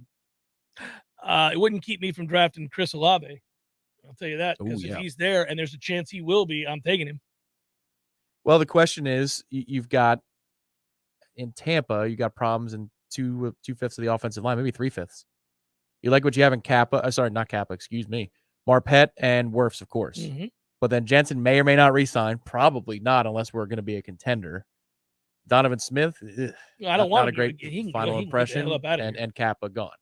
So you need to fill 3/5 of the offensive line. Whatever you can do to keep Jensen, you got to do. A warrior, a nastiness to his game. He's technically sound. He's getting better every year. I'd keep him. I'd find a way, and the others can go. I don't think we're going to re-sign Godwin. I think we're going to try. I don't think he's going to take less money. I think he's going to go. Now that Brady's gone, I think he's gone. Seeing those increasing reports, and it's all salacious rumor stuff, but from NFL insiders who are dialed in that are suggesting that Brady didn't just retire because of family, but maybe the Buccaneers' way got old for him. The Buccaneers' way? The Buccaneers' way of doing things might a little bit too relaxed of an atmosphere, and he didn't like the lack of accountability. Multiple people are reporting. Schefter got alluded to it. Albert Breer did. Peter King did. Okay. I find that interesting. I know they have to have something to report, but so he hated the uptight, stiff, over the top methodology in New England towards the end. He wanted to free himself up to have a personality and reveal more of it and pursue the off-the-field stuff that allows for by engaging your personality. They win a Super Bowl. They win the division. They're this close from going to the NFC Championship game. But this isn't right either. Oh, come on. What? It's an interesting report. It's a silly thing. I mean, I don't know if it's true or not. Either way, it's like, thanks, appreciate you. But there's some thought that maybe he might try returning with a different team, not this year, but maybe next. That it may not be over. I don't know. Okay. Jeff Cameron Show 93.3 Real Talk Radio, Warchant TV. Will solve for the future next with our partners at ISF. Your local news now. The City of Tallahassee's power outage map indicates power has been restored to all customers in the Midtown area. 2 utility poles near South Bride off of Thomasville Road had to be replaced after they broke early Wednesday morning. The first outage was reported at 4:08 a.m. yesterday. The city said on Twitter that the 2 poles need to be replaced and that the process would take several hours. No word on how the poles were initially damaged. At Wednesday's House Appropriations Committee meeting, Florida Representative Randy Fine is making sure all 12 school districts who went against Governor DeSantis' mask mandate ban are paying a price. Leon County Schools is one of those districts. Superintendent Rocky Hanna said it's called the Putting Parents First Adjustment, which would deduct $200 million from those 12 school districts and put that money back into other school districts in the state which followed the mask mandate ban. Documents in the proposed legislation show Leon County Schools could lose over $2.7 million. This is Rachel Lene with your Real Talk 93.3 local news update, brought to you by Mac&More Systems, Tallahassee's go-to Mac store. Check them out online at macandmoresystems.com. This is meteorologist Paul Trombley with your Real Talk 93.3 weather update. Partly cloudy skies this afternoon with a high of 68. West winds around 5 miles per hour. Mainly clear tonight, lows dip down to about 41. Mainly clear skies again tomorrow. High temperatures reach up to 69. Cloudy skies expected Saturday, decreasing clouds by Sunday. Upper 60s Saturday, upper 50s by Sunday. This report is brought to you by the Lawn Johns. For all your landscaping and lawn care needs, visit thelawnjohns.com. Right now, 69. There are endless options for storage sheds, carports, and gazebos from Southeast Portable Buildings. Put all your lawn equipment in new sheds so you can get that pool table and flat screen TV in your garage. Convert a storage shed into your very own happy hour place. 2 for 1 all day long. Want to try your hand at brewing your own beer? Get yourself your own brew barn. Looking to grow marijuana and get in on the game? Get yourself a grow shed. From she sheds and man caves to repair shops and trophy rooms, the possibilities are only limited to your imagination. Visit Southeast Portable Buildings today. If you weren't the owner of Gordo's and all those wonderful restaurants, Eddie, what would you be doing? You know, I think I'd want to be I don't know what I'd want to be, a boat captain or a cowboy. You know how to use a lasso? No. You'd have to do that if you were a cowboy. Yeah, but I've never even been on a horse. It's not my place to be on a horse. I agree. And the horse thanks you. Gordo's, bringing the flavor and flair of Cuban food to Tallahassee since 1996. Here's what you missed on the Greg Tish Show. Chattanooga, Tennessee. Pastor Tabner was alone with a female church employee. She in a towel and he in his boxers. The charismatic 41-year-old Hurley explained the two of them had been making chili and gotten food on their clothes. With the hot dogs that they were making, we are hoping that the pastor used the right condiments. I think there was at least one hot dog involved. I don't know what you're talking about. We were just making chili dogs. The Greg Tish Show, Monday through Friday, 6 to 9 a.m., only on Real Talk 93.3. Jeff Cameron Show is a production of the Warchant.com Multimedia Network. Check out Warchant.com today for the latest news inside Florida State athletics. That's Warchant.com. Now, back to Jeff on Real Talk 93.3.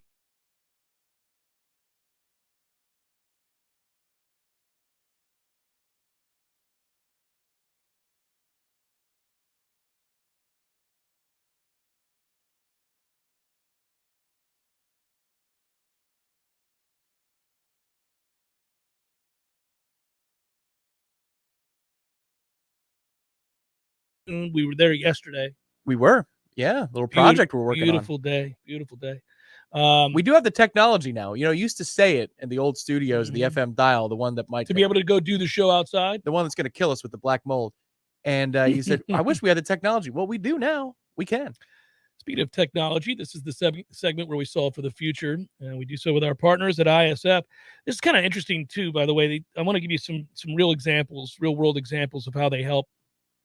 And recently they conducted a full audit of the DEO Connect system, and that system's responsible for processing unemployment and reemployment assistance claims and all that stuff. And if you get a surge of usage when COVID hit, like they did, you can find areas of improvement. And they used ISF to help them do this. And a lot of times when you have that, you're looking to transition, to the cloud and scale up quickly to meet demand and do all of those things. And using ISF's people, process, and technology framework, they were able to do it. They modernized system components. Older technology does not always talk well to newer technology. I know that only because I have to say to Tom all the time, this isn't working. And he says, turn it off and turn it back on. It's a bit more technically complicated with ISF. You are older technology. I'm getting older technology. And then Matthew helps with younger technology. It's the circle of life. Right. So this makes old systems slower. They're harder to update. So you update system components and allows for better user experience. If you're thinking mobile integration, right? Improved communication with other systems, improvements to data storage. And you don't want to overlook security, of course, either. So a legislative budget request was developed by ISF for DEO, and recommendations were presented to and approved and fully funded by the Florida legislature. With ISF's recommendations, DEO is prepared to face the future. So a good real-life example of what they do. How do we want to solve for the future? I think I gave that segment out early when we opened the hour. We solve for the future with steroids. Florida State's football team having an intimate relationship with steroids. Well, two things that I'm sure the Russian community will stick with that theme loves: steroids, right? And then briefcases full of currency. I feel like of all the cultures in the world that really appreciates a good briefcase full of cash, that would be the Russians. We witnessed it. Not the briefcase, but those that would be in favor of. Oh, in Malibu? Oh, buddy. It was uncomfortable. It was uncomfortable. The people that they were with were 95 pounds because I think they were hopped up on goofballs. Yes, and probably part of the trade that these men conducted in and made enough money to live in Malibu on. And then But that's not how you solve for the future, my friend. That's not how you solve for the future. No. I will answer this. Redirect. Yeah. I will say this is how you solve for the future. You bring in a whole bunch of people that throw 98 miles per hour or somewhere thereabouts. And apparently this Florida State baseball team has 6 or 7 guys competing for the Sunday starter position, maybe more. That's how deep this roster is with arms. And when I heard that yesterday, that there is a legitimate battle with upwards of 7 or 8 guys potentially for the Sunday starter spot, I thought, my God, that is an abundance of an embarrassment of riches, if you will. And that's one way. But then they did the other thing. They went out and got people whose bat-to-ball skills are a little bit more consistent than last year's group that frequently did not put bat to ball. You're saying that their batting average to balls put in play number isn't like 10 instances that you're getting an average off of. Right. It might be a higher percentage of instances where the baseball's in play. That's good. 10 instances. I like strikeouts. Yeah, it was in play 10 times. Yeah. I think I heard a ping. I think he may have hit the ball. What does that sound? Yeah. It's been years. Yeah, I know. I like instances where I see our awesome ball cap, and then the ball comes out the pitcher's hand, and there's a swing and a miss. It's called a strikeout. Mm-hmm. I don't like it when the other team does we are wearing batting helmets and we do so 17 to 20 times a game. We need to get better about that. Game's not watchable otherwise. Yeah, I think it will be. I think we're gonna have a lot of fun, man. I'm really excited about going to the ballpark. You know, they doubled down on the Twitter feed there with all the improvements to Hauser. They're trolling you. Oh, I mean, listen. Did the chain link fence get done? No, but they were showing that it's it's prettier. It's a prettier looking ballpark because the paint is not faded to like this weird pinkish hue. They Doak had that problem for a long time. Yeah. I just need to know if we're walking the corridors there, the stairwells of Hauser, that we feel safe. We feel like we're not in a back alley, standing water, bums waiting to shiv you as you come around the corner and try to get a large Coke. Well, you're not leaving for a medium Coke if you're going to risk your life. At least you need a large one to make the trip worthwhile. Yeah. Risk reward. I'm going to be at a lot of games this year, buddy. I've made it my focus. I'm going to a lot of games this year. As long as that bat to ball thing's real. As long as we're seeing balls. Not for foul balls either. Ball put in play. Between the lines. It's been, I got to look at the date. I want to know what the anniversary is of the time that many moons ago, before all the netting was up like it is now, where I made an incredible catch of a foul ball while taking out this poor old woman. And it's like 25 years ago, 30 years ago now. Collateral damage. It was a long time ago, man. It was mid-90s, I think. Maybe 94, 95, maybe even 93. But, look, your head's got to be on a swivel back in those days. Foul balls found their way to the stands. The funny part was that they used to have the old-timers that go to games, which is everybody at Hauser, will remember what I'm talking about. They had it. They wouldn't let you keep the baseballs. They didn't want you to be able to keep the baseballs, which I thought was nonsense. But I always wanted to catch one. And I was sitting kind of to the right of home plate in the back, and one came firing back. And this is when I made that play. I realized I was like a cat, Tom, back in those days. I leapt to make this play. This woman wasn't paying attention. Now, she could get mad at me if she wants to, because admittedly, there was an elbow to the cheek.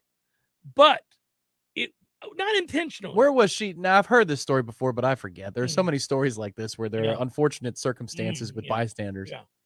But did you reach over to a different part of your section, or was she sitting next to you and it just was quick reaction? She was sitting probably, this was a midweek game, so it was not packed Hauser. It was doing all right. She was probably the equivalent of 4 butts in seats away from me. Oh, no. To the left. To the left. But we were on the same row, not a different row. Yeah. No, but she would have got hit in the face if I wasn't there to save her life. So here's the deal. She did anyway. 6-1. By an elbow as opposed to a baseball off the side of the face. You got strong bows. Let me tell you. She wasn't paying attention. But even if she had been, she would have got an elbow to the face, because I was going to catch that foul ball. And it came back. It meant something to me then. It was a long time ago. And I went over. Like, I wouldn't care about catching a foul ball now, but I did back then. And I was able to reach over and make a lean, and ball came back, and my elbow caught the bridge of her nose and the side of her cheek as I made the catch. Now, it hurt like hell, by the way.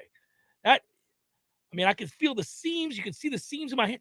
So I did not, after having sacrificed and been yelled at by an old woman, I was going to keep that baseball. I was not giving it back. But it took time for the ball girls in the stands to come running up and offer. They would offer you like a free drink or a free hot dog, some nonsense. They'd give you a little, here's a little ticket. Go get yourself some cracker jacks. You don't want. So I was like, no, I don't want all that. I want the ball. And so I hope that's what they said. Look, go get you some cracker jacks. Yeah, here's a little ticket. Here's a little ticket. Go get yourself some cracker jacks. That's what I would say. Yeah. Give me Hold the your ball. hand out. Yeah. Like, give me the ball. Hey, kid, go get you some cracker jacks. So I hid the ball underneath my right hamstring and sat on it, acted like I didn't know where the ball was. Now everybody knew I caught the ball. And the girl came up and she was like, did you catch a baseball? She was sheepish. And I went, no. You pounced on the opportunity. Hell yeah. No, I didn't catch it. She's like, you didn't. Now she knows this is one of those awkward moments. She knows I'm lying. And I know I'm lying. And we're just looking at each other. It's a stare down. So nope, didn't catch one. Isn't this awkward? We're just sitting there. She's not gonna go to war for them. It's baseball. She doesn't care. But she asked again. My buddy Steven was there. He's laughing. I'm like, nope, didn't catch it. We have video of the incident on Warchant TV, but the standoff. Yeah. Yep, we just sat there looking at each other. That's all it was. And then, just like that, she walked away, and I had my baseball, and I still have it. You do? I do have it. It would have been awesome if you're like, and here it is. No, look at this, I pulled it everybody. out. I wasn't prepared for that. It's behind your ear. I still. I do still have the baseball. In fact, it's in my son's room. Yeah, I have it. I've had that baseball for a very long time, 28 or so years. It's been. It was a hell of a catch, Tom. Wasn't giving the ball back. Normally, these days I'd be like, here you go. But what are you gonna do? Or find a kid. The lady was mad, and I had to talk her off the edge. And I did say to the lady, not the lady who's like, here's your ticket for Cracker Jack, but the old woman. I said, ma'am, I'm so sorry. I did not mean to hit you in the face, but I mean, the ball would have. And I was trying to justify that whole situation. I mean, I think there's some legitimacy to what I did, but she didn't want to hear of it because she was shook. Well, yeah. Where's the Alonzo Mourning animation? Yeah. She'd be like, well, yeah. She would have, right. No, it would have careened right off her face. I made a play. I mean, it was a good play. I'll never. Man, it hurt. First hockey game I ever went to in the Thunderdome, 1995, I think. And a lady got hit in the neck with a puck. She's taken out on a stretcher. Wouldn't killed her. No, would have made the papers. Yeah. But she got taken out. I'm like, what is this sport? Yeah. Oh my God. Yeah, I was at a game where somebody got hit, but there have been some real tragedies in hockey that we need not bring up because that's heartbreaking. That's why there is netting now. They waited too long. They did. I mean, that's a toughie. And you can see right through it. There's really no problem. When I remember we had season tickets the year before and the year after the net went up, and because of a tragedy. And I thought, this is going to be awful because we sit high above behind the net. So we're thinking, oh no, these seats are ruined. They were fine. They're fine. You don't even see it after about. That's true of baseball, by the way. The netting that's been extended in baseball was for a long time, the root of a lot of consternation. People did not want that, and I remember thinking, yeah, that could be. I mean, it could disrupt sight lines. That'll be a problem. And then they did it, and I was like, that's not a problem at all. Yeah, focal points are a hell of a thing. Yeah, it's amazing. Nobody's bothered by it at all. And they've extended it now at almost every major league park to like a ridiculous level. Yeah. Like out in the parking lot. Yeah, you're like, what are we doing here? Oh, it's the netting from Chef Cameron Show 93.3 Real Talk Radio, Warchant TV. T-Spark Enterprises, roofing and construction services. T-Spark Construction.com. We conquer all peaks. We fix those darn leaks. Call 850-766-1340. T-Spark Enterprises, roofing and construction services. T-Spark Construction.com. License number CCC 1331204. Hi, Taco. Hey, champ, how you doing? Pull up a pillow. Haven't seen you in a couple of days. Hey, something's different about you. That's right. My people took me to Tally Spay, the affordable spay and neuter clinic on West Tennessee. Tally Spay? Isn't that the place where they... Yeah, they're a low-cost, high-volume spay-neuter clinic. So you're saying you've had some work done? I did. You'd think I'd be depressed, but truth is, I don't even miss them. All I know is my family is much happier now that I've been altered. My people even brought Mr. Jingles to Tally Spay. Tally Spay, a low-cost, high-volume spay-neuter clinic open to the public, serving Tallahassee and the surrounding areas. How you feeling, Mr. Jingles? Ugh, you're right. He is a lot nicer. Go to tallyspay.com. That's tallyspay.com. When you are approaching retirement, there are a lot of questions to answer. Do you have enough money to fund your income for life? How should you claim Social Security? And what's your plan for health care and long-term care? Pete Tyson and Preservation Financial Group are here to help you preserve your retirement. The team at Preservation Financial Group can help you get organized, guide you through critical retirement decisions, and create a comprehensive income plan designed around your needs. Don't leave your retirement to chance. It's crucial to understand and address relevant risk before you retire. To schedule a free, no-obligation consultation, reach out to Pete Tyson and Preservation Financial Group today. 850-523-6118. That's 850-523-6118. Or visit them online at preservationfinancialgroup.com. Live and living color and totally free. Subscribe to Warchant TV on YouTube, the digital home of Warchant.com. From the practice field to pregame and the phone calls afterwards, Warchant's YouTube channel is home to live programming like Seminole Headlines, Wake Up Warchant, The Jeff Cameron Show, as well as Trench Talk, a live Q&A with Noles offensive lineman Devontae Love-Taylor. Just search Warchant on YouTube and click or tap the subscribe button. That's it. It's totally free. Warchant TV on YouTube. Just another reason we're the ultimate Seminole sports source. The Cameron Show is a production of the Warchant.com Multimedia Network. Check out Warchant.com today for the latest news inside Florida State athletics. That's Warchant.com. Now, back to Jeff on Real Talk 93.3.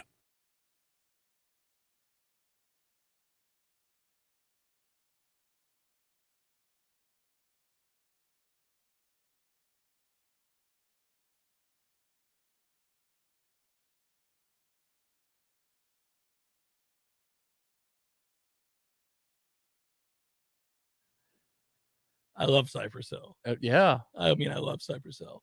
But you can't You do anything for Cypress Hill. You risk anything you for can't Cypress You Hill. can't play a lot of Cypress Hill. But I love Cypress Hill. That point was not a warning. That was like, yeah. I was like, here we go, man. Let's get it on. No, yeah. The old school folks who are down with my Cypress Hill love will know that we had to exit that song pretty quickly. I'm going to check that in the pod just to hear what I think I heard. No, that's good. Well, the first part, he says, this here is another one of them funky. Oh, that's important. Funky Cypress Hill joints. And then we're going to hear some things that you can't hear on radio. So doesn't take long. Boy, when is that wall going to come down? You know, what are we doing? It has to some extent. I mean, when I first started in radio, I got yelled at for saying damn. We've come a long way. Jeez. Yeah, I know. I want to hear what your show was like back in those days. Boring doing that. Weird. Yeah, no, it's that's the way it was. Let's do this. We're on a heater, and I got to get the information out to the peoples so that we can continue the successful run. I'm excited about it. Did you hit your fairways bet? Yes, on Louis Oosthuizen we did. That was a rocking chair victory for us. He only hit 3 fairways of the front 9. And he missed the first 2 on the back. We're like, it's over. It's over. We've won. We've already got it. And he's scoring. That's the point. You can still score. He's in second place. So you can still score from the intermediate rough. And the ball just trickles off the fairway at this course because it dries out and you're in the desert. What are you going to do? And it rolls. So there are a lot of fairways missed. This was stealing candy from a baby, Tom. I'm telling you now. You got to get. Please don't tell me there's an on-air story of that. No. Okay. So you do have a line. No, I do have a line. North Florida Payroll Services, locally owned for nearly 15 years, offering payroll and HR services, including full online applicant onboarding and integration into payroll. Save your company money and headaches today at northfloridapayroll.com. Hey, Big Daddy, having some Red Russians tonight? We'll know in about 47 seconds. To an open wing. It's picked up by Dowdy, an empty net. He scores. Hot damn, Big Daddy's done it again. Red Russians all around, Teddy. All right, Big Daddy. All right, right off the bat, I'm going to give you Arizona and Washington State. We're playing the over 142.5. Get it at minus 120, but I like this. I've got a good read on Arizona this year, so we're going to do that. I will also give out, just because I think this feels like an Avalanche game, Stanford upset mildly Oregon earlier when they played in the Pac-12, but since that time, Oregon has been the better basketball team. In fact, they are 8-3 in the Pac-12, and they're given 8.5 tonight at the Knight Center against Stanford, who is kind of up and down, Jekyll and Hyde. I'll take Oregon and lay the 8.5 tonight. There are your 2 from the college sports book, also my personal card. And I said earlier, Tom, I don't know, maybe you judge me, maybe you don't. I may have a play on University of Illinois Chicago versus Cleveland State in the under. Oh, my God. I might. You're playing Coach Gates tonight? Yeah. Well, I'm playing the under in the game that he is coaching in. Wow. I'm also taking a good long look at Florida Atlantic and Western Kentucky's under. Yeah. Okay. Taking a long look at it. Crunching those numbers. Long look at it. Yeah. Long look at it. My system says take a look at it. So I got the Edmonton pick wrong the other night. You did, and somebody commented while you missed the beginning part of the show. They weighed in that they had played my 2 picks. They were really pleased, but they played the parlay and you used yours, and they were a little disappointed. And I wanted to say, he didn't tell you to play the parlay. No, you didn't have to play no, the I parlay. did not. I gave you options, Yeah. and neither one worked in this particular case. What's interesting about the Edmonton They fired example, their coach. Yeah, so they were playing well before the All-Star break. Maybe the guys that went decided when they were in Vegas, you know what? Screw this guy. Let's just tank. I cracked up laughing because so I saw the news. I knew the bet didn't hit, but you've been really good on hockey, so whatever, it happens. I got to be around 70%. Yeah, you're doing well. You're doing well. So, but then I saw the news they fired their coach. I was like, boy, I don't think Tom knew that was coming. No, that is a tank job on purpose. That's Discord. You see who the new coach of the Montreal Canadiens is? Marty St. Louis. Is it really? Out of nowhere? Out of nowhere. Named him as an interim coach. How about that? So there's a recommendation tonight. You could with trepidation either take this suggestion or not. The news around Boston, the Bruins, is bad. There's a lot of bad stuff going on for them. Well, bad as in what? Marchand's going to get suspended again for being a doofus. Bergeron, their other great forward, good two-way forward, is hurt. And there's talk that Tuukka Rask, I don't know if he's done it already. He just came back, is going to retire. So it's a mess. In about 72 hours, they went from, they were trending like crazy to there's a lot of noise in the system. No noise in the system, buddy. There is no noise in the Carolina system. Carolina's a good hockey club, so I play Carolina tonight. Heads up, straight up, play them on the money line over Boston. Football on tomorrow's Jeff Cameron Show, Libations Friday edition, my anniversary edition. Never really incorporated that into the show, but it is my anniversary tomorrow. 16? 15? 16 years 16. we will have been married tomorrow, and we've been together for 19 years. So all of those years have been while I hosted the Jeff Cameron Show, and many people got to hear about the pending marriage and then later on children. And that's been a fun thing to share with the audience over the years. Like, not only have I finally met somebody, I'm in love, we're going to get married. Oh, by the way, we're pregnant. Hey, we're having a boy. We're doing it again. Got another boy. How about that? Woohoo! Did the early JCS days include gossip about, potential candidates to become Mrs. Cameron? No, I kept, that is like the one line that I've always kept. You don't hear me bring up my wife much. It's usually very surface level stuff, or I'm making fun of myself or a situation in our household. I've kept that part of my life pretty private. Everything else is fair game. I tell you when I do dumb things, do good things, and everything in between. When I make mistakes, I tell you things I'm good at, things I'm really bad at, like I can't fix anything. I would screw up painting. I'm not good. I have no useful skills around the house. I'll mow the lawn with the best of them. I'm not afraid of hard work. I just can't fix stuff. Got another guy for you in case you need another guy. You got more guys. I don't know what's going on. Yeah, but the always Rolodex running is into expanding. guys. Yeah. Just did a custom plywood setup for my tuner and my record player. Nice. It's on when the wall. I get my Mounted on the Marantz wall. that I'm still shopping for. Yep, this is. By the way, my Marantz, I can't find a good or in good condition Marantz for less than $2,000. Inflation, baby. I'm gonna pull the trigger at some point, but I keep thinking I can do better than $2,000 for the Marantz. Because here's the problem. The Marantz just opens the door to a lot more in the way of expenses. Right. So if I buy the Marantz receiver and it's going to kick ass, then I got to do what you just did, where I got to get it custom made, right? I got to have the whole thing. Then I got to turn around. I'm obviously going to have to buy really nice speakers to go with. I'm going to have to buy all the other stuff that goes with your stereo equipment. Just don't try and sneak in a Marantz sponsorship for the golf tournament, and into the binder. My friends had Marantz. That's right. Oh, man. Jeff, what is this Marantz sponsorship? That has nothing to do with the golf tournament, but it is a sponsorship. Don't worry about it. Just let me read their lines here, and we'll move it along.